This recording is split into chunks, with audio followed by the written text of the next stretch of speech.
Welcome to the Happy Disruptors podcast. If you're a creative thinker with an unconventional approach to your industry, you just might be a happy disruptor. Join your friends at the Great Outdoors Foundation for honest conversations about tackling critical issues like conservation with an uncritical disposition. If you like to smile and get things done, this is the podcast for you. Hello, and welcome back to the Happy Disruptors podcast. I'm Katie. And I'm Hannah.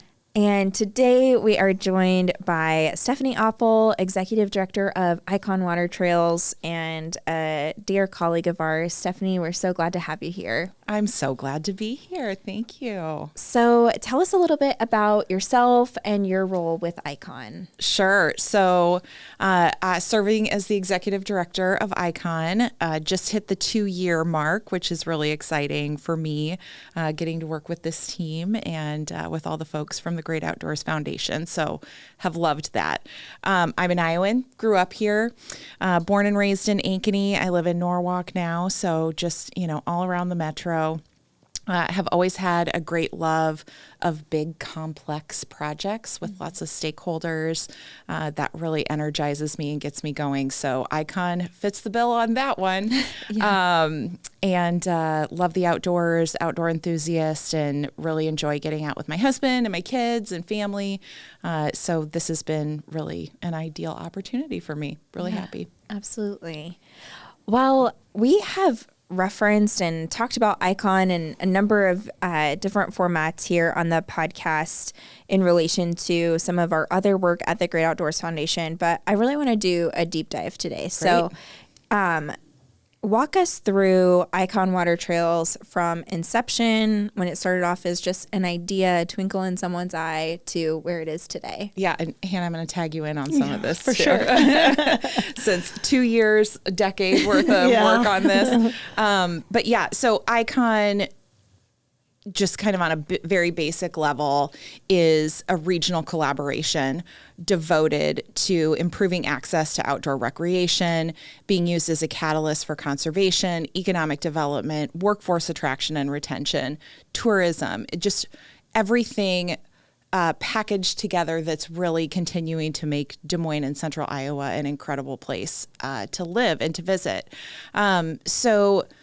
There have been conversations about how we reconnect people with the rivers for decades, right? Ever since we probably put up the dams and kind of turned away from the rivers decades and decades ago. But it really started in earnest around a decade ago with folks coming together and saying, now is the time.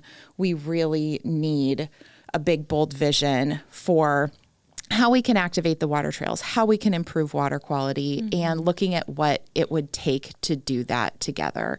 Hannah, you were at the table in those meetings weekly with so many great partners. So maybe you want to take it over to you. Well, I think that the concept had been around for maybe 3 decades. McLaughlin, who is the designer of the Whitewater Park, had been out in like the early 90s to look at what was feasible and possible. And activating those 2 rivers was really something that was a long-term dream of the community. In 2017, the Des Moines Area Metropolitan Planning Organization put together an engineering study, did a ton of outreach to environmental groups, neighborhood groups, different types of organizations to figure out what was feasible and popular, and really what could it look like. And that came out in 2017. And so then at that point, we're like, okay, great plan. Now how are we going to do it? Right. And we had some great leadership early on with Rick Tollickson from Hubble, the Community Foundation, the Des Moines Partnership, Polk County, Catch Des Moines. And it really was a community effort to move this forward. Capitol Crossroads was the convening of it, which was a great role for them to play. And we incubated it under the Great Outdoors Foundation to just really get it started, knowing that it wouldn't necessarily live there forever, but it provided a really efficient way to grow the organization as we built it up. Because remember, when we started, There was no governance. There was no name. There was no, and there really wasn't any regional outdoor rec group at that point. Yeah. And so we had to put all that together, and it really was a community effort. Dan Houston came on board, Catherine Kunert, a lot of really great business leaders to help make it happen and make it possible. And so it's evolved. I think when you look at what we've done so far, and especially under Stephanie's leadership, we've raised way north of $100 million. We have a governance structure. We have a great brand. We have operations already happening. And to think that it was nothing, until probably 2018, 19. And Icon went on its own in 2021. 2021, yeah. So formed as a 501c3 in 2021. Next summer will be our 5th anniversary, which is pretty exciting. crazy. I know, isn't that wild? That's a huge milestone for nonprofits. Yeah. Getting over that 5-year mark is, significant. And what I love too, is you were naming those organizations, Hannah, and those folks who were involved at the very early stages. Those people have walked alongside us in this work to this day, right? The Icon board met yesterday, still digging in, tackling those tough issues to help move us forward. But not only did these people kind of help us get it started, but they continue to walk alongside us because they are, the champions for this work. And it truly is a community collaborative effort to make this happen. It's kind of an example of what is so great about Central Iowa in general. Yeah, absolutely. And so just on the nitty gritty side, because I think this is so impressive, and I think from a 30,000 foot view, the incubation of Icon Water Trails under the Great Outdoors Foundation can be a model for other entities and just kind of a different way of looking at wraparound services for nonprofits. So as Hannah mentioned, Icon was incubated under the Great Outdoors Foundation, and I believe Maggie McClellan, the original program manager, project manager, started in 2020. Yes. Such a fun time. Right. She actually Yes. started, I think she started February 2020. Yes, yes. And she oversaw the project for, I think, 2 years. And along that time, maybe about that time is when Cole Miller was hired to oversee regional components, followed shortly by Monica Converse, who oversees the downtown projects, and then Stephanie. And then since then, Anna McDonald, who is behind camera today, and Ryan Keenan, who is now overseeing fundraising. So in a less than 5-year time span, went from one person to now a robust team. I mean, do you guys want to talk about a little bit about that model of staffing and development? I'm kind of going off script, but I think this is really fascinating. I think it's really fascinating too. And I think it is, like you said, Katie, it's a model and it's a best practice for how we do this work. It's just, again, a testament. You don't need to start something from scratch and do it on your own. Being able to incubate it under an organization that not only had the knowledge and skills and network, but all of that, Great Outdoors Foundation's been around 30 years now, right? You're celebrating 30 years this year. Yeah. And so had tried and true practices, had community support, knew how to run the payroll and make sure all the bills are paid, right? And so those things can be really burdensome, I think, on a brand new nonprofit that get a little bit in the way of being able to drive mission forward and focus on that outcome and serving folks that you're trying to serve. So I guess I would just say that I really think that we should see more of this, bringing together of resources. You also have then, the buying power around health insurance or whatever it is when you bring more folks together. So I just think it's incredibly valuable. Yeah, I mean, you mentioned that the Great Outdoors Foundation is 30 years old, but we really were volunteer led for the first 20. And so when I was hired, we had a great accounting partner. But we really had to start from scratch. Like I was on contract for my first 3 years, and we had, one lucky advantage that really at that point, the majority of the services that we were offering as a nonprofit were fundraising, right? And so that allowed us to build the resources that we need on the back end. But our whole mission is based on collaboration with those that are actually serving the mission, right? We're just helping eliminate barriers. We're helping to capitalize and move forward great programs. Yeah. And so our mission, we were kind of set up in that way, but I had a lot more flexibility to work on developing that back end. But as I was working with our partners, when you have a small nonprofit, they have two things, right? They need to hire staff, and usually you start with one person, and you start with someone that's really talented at mission delivery. And the mission delivery should be the majority of what that person is doing. But you have to run the business, right? Yeah. You have to do the audits. You have to do the financials. You have to answer all those nitty gritty details about HR and work employment law and contracts and all of that stuff. And it's impossible to ask a small nonprofit to do that on their own and deliver great mission-centric work. And so we saw our partners struggling, especially as we've seen over the last couple decades privatization of more and more government resources, which gives nonprofits an outsized role in the process, which also demands increased sophistication.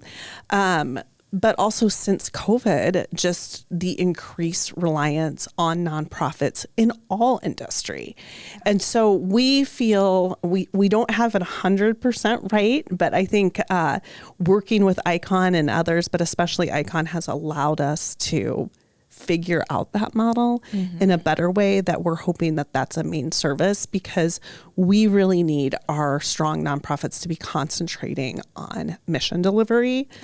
They don't need to worry about AI policies in the workplace. Yes. Well, and I think that is why, as each organization is growing and developing, I mean, there's such a strong connection between the Great Outdoors Foundation and ICON Water Trails.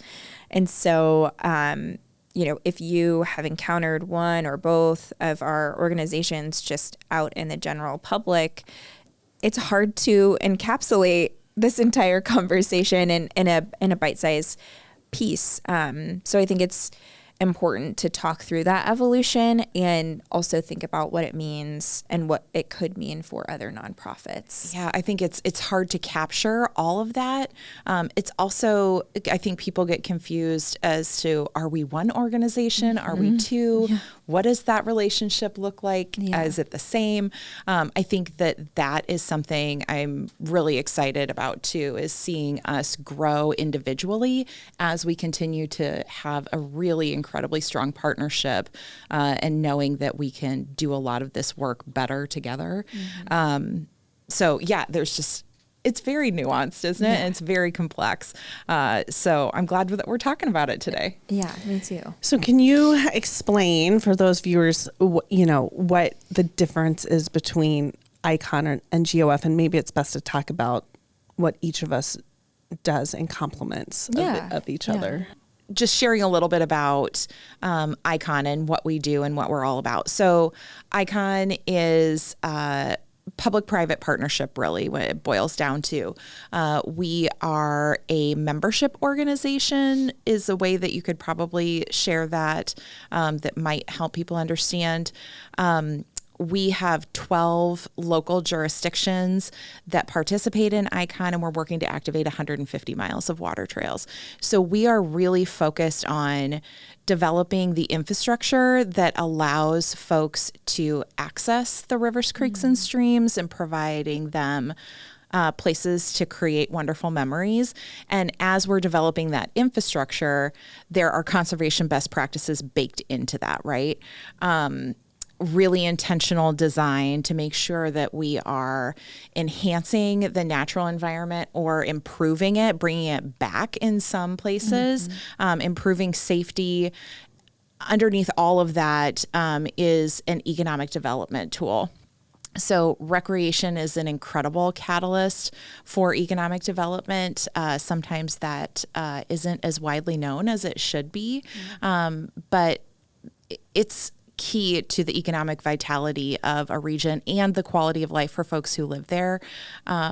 So we're really focused on developing that infrastructure, making the water trails safer, bringing folks to the trails, encouraging them to come by showing them where they can go and what they can do, really promoting events and activities on the water trails. And that's something we'll continue to get into as we activate more of the sites. We have 17 that are active right now. As of this week, we just added a new one. So we have 17 that are active right now, more than 50 planned, and that we'll continue to expand that. But we'll be bringing recreational opportunities and programming that we deliver to the community as well. So, that's kind of encapsulates ICON, that connectivity. We talk about the safety and the green infrastructure, the conservation infrastructure that is in everything that we are doing. A lot of that was developed and informed in partnership with the Great Outdoors Foundation, IDLES, Iowa DNR. So all of those partners coming together to make sure that what we're doing is really smart and improves water quality at the same time as providing fun. Yeah, and GOF then is working up and down streams to help improve water quality, taking some of those practices that you refer to that are baked into ICON and putting them up and downstream to help accelerate the pace of water quality in those key areas. You talk a lot about, or you just talked a little bit about conservation being baked into ICON. Can you talk a little bit more about what that looks like? Yeah. So, for example, we have an on-water maintenance and safety program. Cole Miller, our regional Associate Director of Regional Programs now, I think is what we call him. But he is out. Is he assistant to the regional manager? I know. It was like, we can't call this guy assistant to the regional assistant to the assistant regional manager. I know. As we went through all of those, there were a lot of jokes. So he is out there working regularly with Parks and Rec departments, Public Works departments, landowners on what impediments are in the waterways. So there are a couple ways that those can be addressed. But what he is also trying to do is taking things that we know are conservation best practices, like embedding natural material in the stream bank to be able to stabilize that. So if you have a tree that's fallen down into the river, you can chop that up, send it downstream, or you can take that with a little bit more work and you can embed that into the stream bank. And that creates a really solid way to secure that so that you're not losing that soil and seeing that go into the river. So that's one example, I think, on a smaller scale of what we're doing. Larger scale, we have 6 downtown projects. 3 of them are whitewater projects. One of them has an urban wetland that's part of the project. So that is going to do a lot of work in filtering water that is coming off of downtown in a pretty industrial and historically industrial area. Coming off of downtown before it goes into the river. Yeah. So it's just kind of as I know you all talk about all the time, there's all of these ways that we can do this work to improve water quality, and we're trying to put as many as we can into practice. I mean, even in the planning, the Watershed Management Authority plans and the stormwater management plans were used in those original designs. I think one thing that people maybe don't get because they're thinking about the recreational piece is that even mitigating the dams is a nature-based solution to water quality. Whether it's providing fish passage and habitat, and so the fish can now go up and downstream, returning it more to its natural state, or, getting rid of those stagnant pools that happen behind a dam. Dam removal, dam mitigation is considered a nature-based solution for water quality, as is, like you said, the stream bank stabilization, oxbows, all of those things. Native plantings. Yeah, absolutely. Yeah, I can't wait until some of our downtown sites come online to see all the native plantings that are intended for those spaces. It's going to be so gorgeous. Yeah, it's really cool. It's kind of like the beauty of like really strong design. When you think about a car, it looks lovely, like it's visually appealing, aesthetically appealing, but then it has all of these functions that you hope works really well too. And I think that's how Icon is. On the surface, there's a lot to admire and enjoy, and that adds value to the community. But then functionally, it's really returning those waterways back to, their original function, which is the best way to function. That's how nature likes to work, the way that it was intended. Yeah. Well, and I think, Katie, too, you're saying that Icon is kind of the sexy face of what we're doing, right? Yes. We talk a lot about the river surfing that's going to be happening as part of the Icon Downtown Whitewater projects. That stops people in their tracks when you say, a year from now, you will see people surfing on the Des Moines River. And they pause, they look at me when I say that, if they haven't heard it before, and ask, say more about that. What do you mean? And so we get to talk about this really dynamic activity that's going to be happening, and that gets people excited, right? And then it's like, okay, and then we are slipping in all these other things that we're doing as well. It's kind of the Trojan horse of conservation. I call it the smoothie. It's the spinach in there. Yep. So that is a great segue into our next topic, which, water quality has been front of mind for many Central Iowa residents this year. There's a major chicken or egg debate when it comes to water quality, and you have, one school of thought that is we need to get water quality at the level that it should be before we do anything ancillary to that. So we don't need to be encouraging people to recreate when the water quality is not at the level that we want it to be. On the other hand, which I think would be more in line with the philosophy of the Great Outdoors Foundation and Icon Water Trails, is no, we need to invest in these water bodies, because that in and of itself, allowing access to recreation, will build a conservation ethic that doesn't exist if you have, desolate bodies of water that no one engages with. So talk a little bit about that perspective and how you have seen it work with Icon. Yeah, I mean, I think part of it is let's not let perfect get in the way of good. So expecting perfection from water quality when we know that we've got a lot of work yet to do, isn't the right approach, right? We want to roll up our sleeves and get in there and do this work. We also know that Iowans like to be outside, right? We like our trails. We've seen incredible success with the paved trail network and what's happened. So being able to expand that to the water trails is something that almost seems like a natural progression. People understand the bike trails. They understand what it's meant for people getting outside, exercising, investing in their communities. We've seen small businesses pop up, all of those things. So that's kind of a natural leap, which is helpful because the philosophy of creating these spaces that people can come and enjoy, you might go there for an afternoon, but you can create a lifelong memory, right? And that's personally for me, one of the reasons that I was so attracted to this project is that my favorite memories as a kid are being taken out on the back roads up to Big Creek, to Jester with my grandparents, to watch pelicans or to play near the lake, like all of these sorts of things. They're so special to me, and I hold them so dear. And it created in me a desire to see that protected and improved. And that's what we're all about, is creating that conservation mindset and that desire to see more happen, whether it's, advocating at the policy level, talking to your lawmakers and representatives on what they can do, whether it's little practices you're incorporating, whether it's making sure that you're not leaving a trace when you do go out, right? Like all of those little things and big things all add up.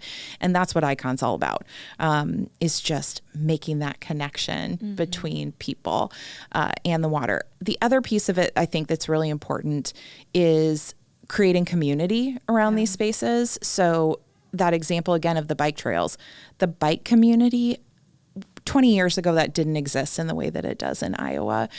There is so much opportunity for social connection and community development around the water trails. And we all know we need more of that, right? Like people feel so isolated these days that more space to serve as an opportunity to create that is really important. So I could talk a lot about that. Yeah, absolutely. Well, and I think, ICON hosted its first Riverfest cleanup, went to, I think 11 of the 12 jurisdictions, had tremendous support throughout its regional footprint with, I think, close to 150 volunteers just in the first year.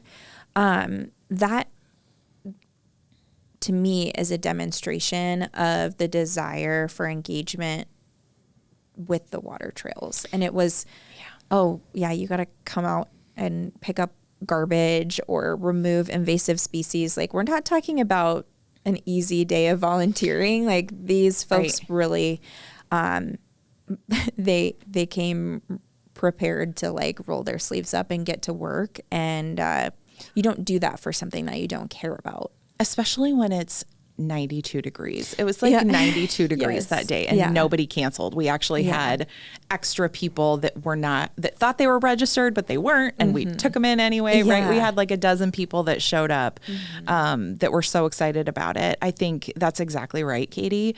That was in a really short time frame too. We kind of put it out there and said, how many people can we get here? It was 150. And at the end of the day, they were all I think enriched by that experience. And many of them were asking us if we were going to do it again, which we said, of course we are. And we'll let you know. Yeah, I love that. So ICON has had more than $100 million raised to date. What is the secret of ICON's success in engaging both public and private? Well, secret number one, if you're going to fundraise, engage Hannah Inman. I think it was more the community.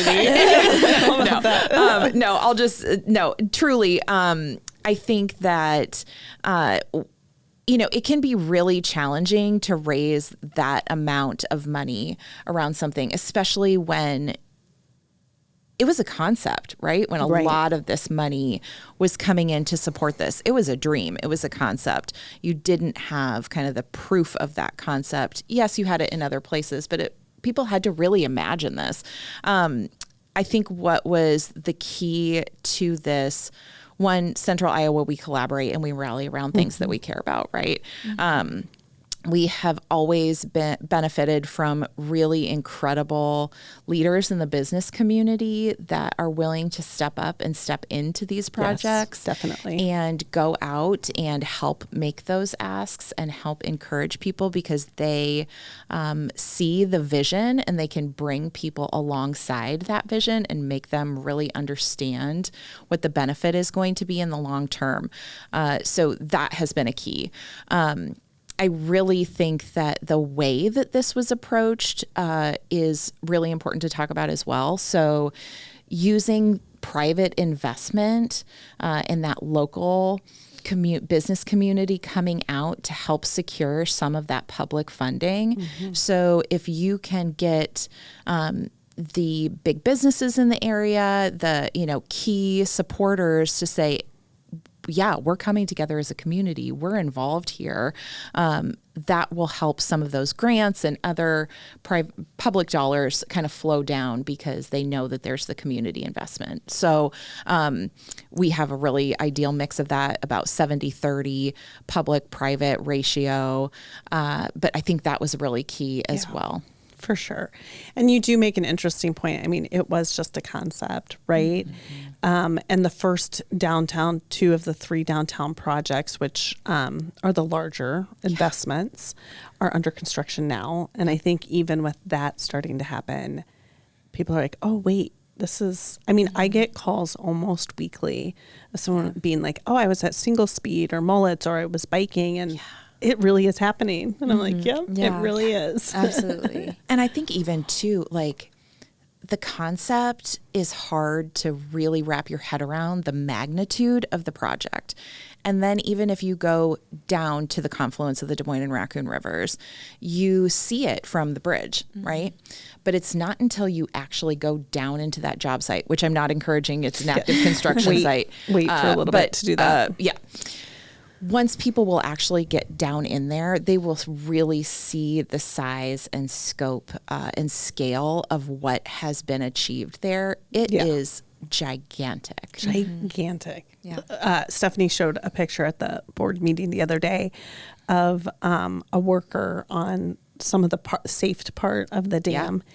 And it was massive. I mean, I see it almost, every day in picture format, but to see like the scale was amazing. Absolutely. And I love that too for, continuing to drive enthusiasm for the project. You think of other communities and some of those iconic images of, the Bean in Chicago or the Statue of Liberty in New York. What does it look like? Right? What's the kind of the defining vista of that community? And for Des Moines, it's the rivers that come through downtown, right? And Principal Park is down there. And now when you have that flyover shot of Des Moines, you see this massive construction site. Not very long from now, you're going to see this Whitewater Park as, kind of a defining vista of our community. And I'm just so excited for that and so grateful for the folks that had the vision. Yeah, absolutely. So we've talked a lot about how Icon has changed the game, the strategy on improving water quality. And I think that obviously the specifics are going to be pretty granular to Icon itself. But if you take some of the more general best practices, they could be applied to other major challenges, whether it's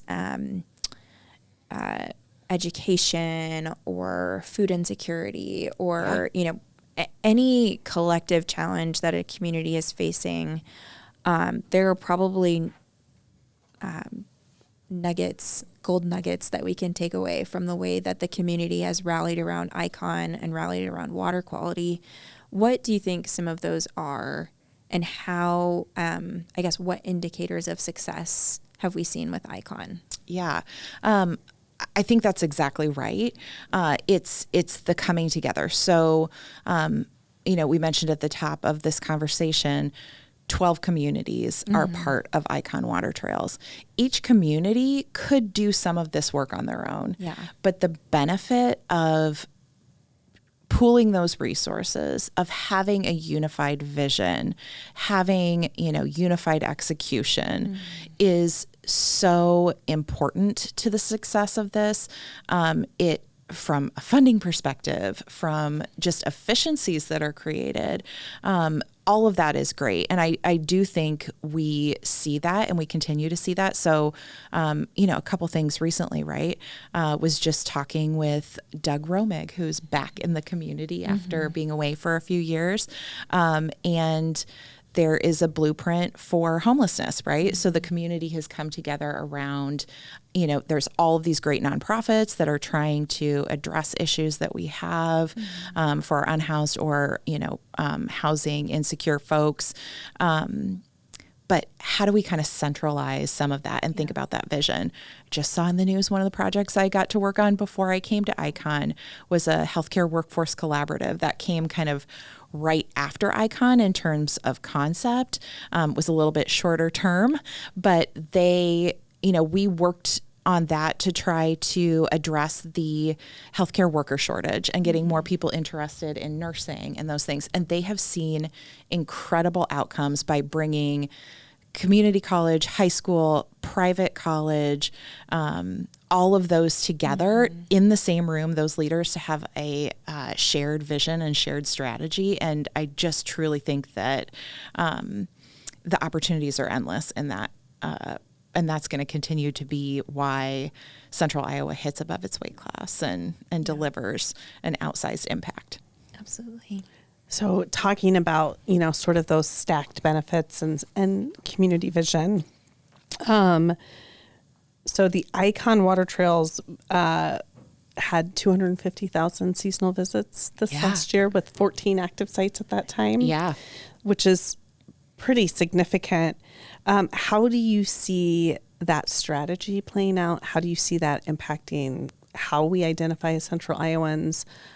What our conservation ethic is over the next decade? Yeah, I'm just so excited to see. I'm really glad we did some of that baseline study work to understand what it looked like, in a single recreation season. So 6-month period, 250,000 visits. I think what is really valuable about that is understanding what some of those, what those activities are, right? Like when we looked at that study and we analyzed that information, we looked at who was coming to the river, where were they coming from, what did their spending look like around those visits, right? And so that information is so important, right? We learned that people who travel more than 10 miles to visit one of the Icon locations, their associated spending profile is around $86 associated with their visit. That is huge. That is incredibly significant. And so as we see easier access, more kind of dynamic sites, more programming from, Icon outfitting, that is just going to grow and grow. Icon is projected to be the second most visited whitewater attraction in the country. I always say that I think that is not true at all. I think we're going to be the first. We're projected to be right behind Bend, Oregon, but it's a heck of a lot easier to get to Des Moines than it is to get to Bend. Sorry, no offense, Bend, but we're going to outpace you. And we have a new airport terminal And we have coming. a new airport terminal coming.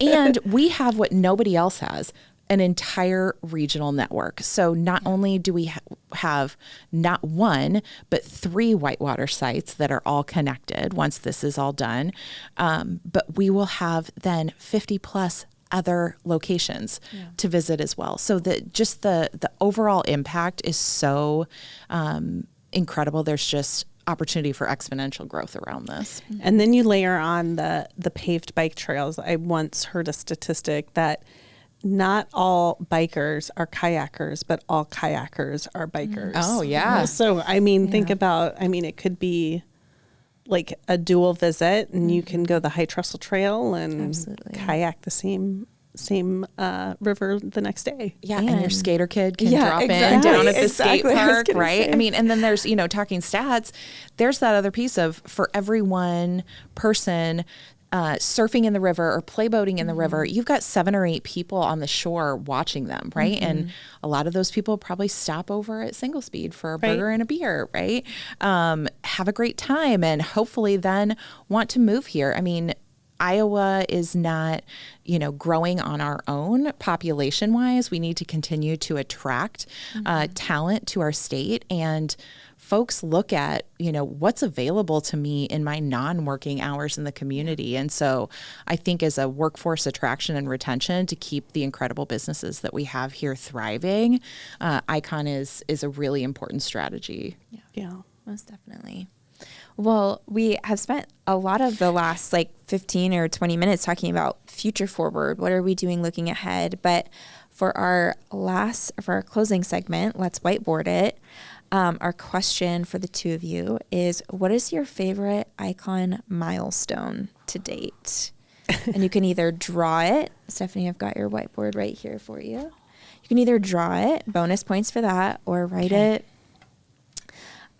While Hannah and Stephanie are responding to our Let's Whiteboard It question, make sure to share this episode with a friend, the favorite surfer in your life, someone who would benefit from learning more about Icon Water Trails. We release new episodes of the Happy Disruptors podcast every Thursday, so make sure to like and subscribe wherever you're listening, and follow along with what the Great Outdoors Foundation is doing on all major social platforms. Are you guys ready? I don't want to. I can do a little do. No, you're good. I mean, I can't come up with one, so go ahead. Okay. I have many. Here's mine. It's so what this is kind of a cross section of the dam. Oh yeah. Scott Street Dam. So you have the old engineered design of the dam is like kind of this shoe, and it comes up and it creates this recirculating current. Super, super dangerous, right? Will trap you, drowning machine. This little dotted line represents the simple engineering fix of if you square off the dam, you can prevent that recirculating current and can save lives. And so we've accomplished this down at the Scott Avenue Dam. And I am just obsessed with the fact that a simple modification can be so impactful. Yeah. And, bless those people back in the 20s and 30s. They didn't know that, that wasn't the best solution. But I love that we've come up with a new, better solution. And when I say simple, it's simple in theory. They have to get the water, held back in the river, and they have you too are now a hydraulics engineer. And you have to have the right concrete mixture, and it has to have the right strength. And if you don't do it right, then you have to tear it out. So it is incredibly complex. But I'm super proud and excited about that. Absolutely. Yeah. It's a super efficient solution for addressing that. Yeah. I love that. And has a lot of other side benefits too. Yeah. So Hannah, so I have two on here, but my favorite part was one day I was at a social event, and someone that I kind of knew, tangentially knew and had been, said, "Hey, have you ever heard of this Icon Water Trails?" And I was like, "Oh, tell me more." Right. So that it had gone mainstream enough that it was being brought up to me as like, Definitely. Did you know about this? Yeah. But in addition, I have the Icon branding, that was just such a great, huge. First of all, it was just, who knew that branding could be so, not controversial, but so people really identify with things and to get to that point. I just think it is one of the most iconic brands. I love the brand of Icon, everything about it and what it stands for. And then we don't do shovel groundbreakings, we do paddles. And so when we finally did the paddle groundbreaking at Scott, that was such a huge deal because I don't think anyone really understands what had to happen to get there. Yes, there was a raising of the money, but we also had COVID. We also had a shutdown. We also, we had gone through an administrative change. There were so many different things that there were a lot of heroic actions on so many different individuals within this community to make that happen, that when we actually do the ribbon cutting, there's probably 30 people that had it not been for their individual, going outside of their roles or going outside their comfort zones to make something happen, it wouldn't have happened. And so I think that's just a testament to Central Iowa and then the vision of Icon Water Trails. Yeah, I love absolutely. that. So yeah. Well, thanks so much for joining us today, Stephanie. Thank you for the invitation. Great to have you, and we'll see you all next time.